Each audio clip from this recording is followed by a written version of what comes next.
मित्रांनो, 1 एप्रिल 2026 पासून रेशन कार्डच्या नियमामध्ये मोठे बदल केले जाणार आहेत. तपासणीचे निकष अधिक कडक केले जाणार आहेत. नेमके काय असतील नवीन बदल, काय निकष लावले जात आहेत, कोणती कार्ड याच्यामध्ये अपात्र होऊ शकतात, या सर्वांच्या संदर्भातील एक महत्वाचं अपडेट माहिती आजच्या व्हिडिओच्या माध्यमातून घेण्याचा प्रयत्न करणार आहोत. नमस्कार मित्रांनो, मी प्रभाकर. आपण पाहतात आपले माहिती केंद्र. चॅनलवरती नवीन असाल तर सबस्क्राईब करायला विसरू नका, जेणेकरून असेच नवनवीन अपडेट सर्वात प्रथम आपल्यापर्यंत पोहोचतील. मित्रांनो, केंद्र शासनाच्या माध्यमातून बांगलादेशी नागरिक असतील किंवा सदन व्यक्ती या योजनेचा लाभ घेण्याचा बाब असेल, यासाठी बाह्य यंत्रणेद्वारे चौकशी करण्याचा निर्णय घेतलेला आहे. अर्थात ती जी काही अपात्रतेच्या कक्षेत आढळणारे रेशन कार्ड आहेत, अशा रेशन कार्ड धारकांची चौकशी ही बाह्य यंत्रणेद्वारे केली जाणार आहे. याच्यामध्ये मोठ्या प्रमाणात बांगलादेशी नागरिकांचा घुसखोरीपणा हे वगैरे बाबी समोर आलेल्या आहेत आणि याच पार्श्वभूमीवरती हा एक निर्णय घेण्यात आलेला आहे. मित्रांनो, याचबरोबर आपण जर पाहिलं तर 31 मार्च 2026 पर्यंत या रेशन कार्ड धारकांना आपली केवायसी करण्याचे निर्देश देण्यात आलेले आहेत आणि याच्या अंतर्गत ज्यांची केवायसी झालेली नाही अशा नागरिकांना 31 मार्च 2026 पर्यंत आपली केवायसी पूर्ण करून घेण्यासाठीचे निर्देश देण्यात आलेले आहेत.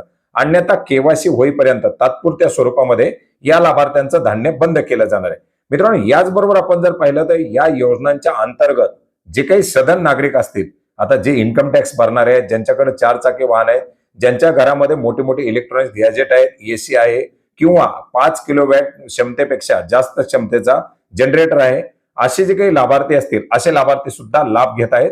आणि अशा लाभार्थ्याची तपासणी करून याच्यामध्ये जे लाभार्थी अशा प्रकारे सदन वर्गातील आहेत त्या लाभार्थ्यांना देखील अपात्र करण्याची प्रक्रिया सुरू करण्यात आलेली आहे.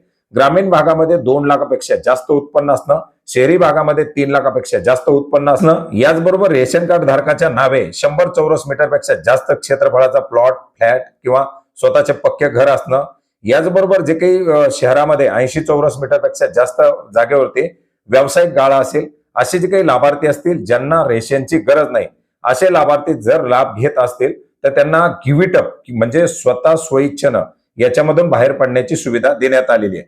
मात्र जर खोटी माहिती देऊन जर या योजनेचा लाभ घेतला तर फक्त रेशन कार्डच बंद नाही, तर जी काही दिलेला लाभ असेल त्या लाभाची रक्कम वसूल करण्याचा एक इशारा देखील याच्या माध्यमातून देण्यात आलेला आहे. मित्रांनो, एकंदरीत आपण जर पाहिलं तर आर्थिक स्थिती लपवून रेशनचा लाभ घेत असल्याचं शासनाच्या निदर्शनास आल्यामुळे शासनाच्या माध्यमातून आता ही एक पावलं उचलण्यात आलेली आहेत.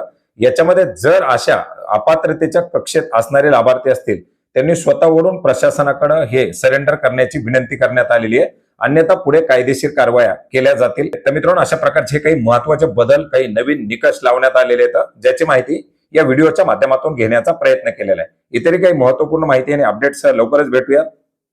धन्यवाद.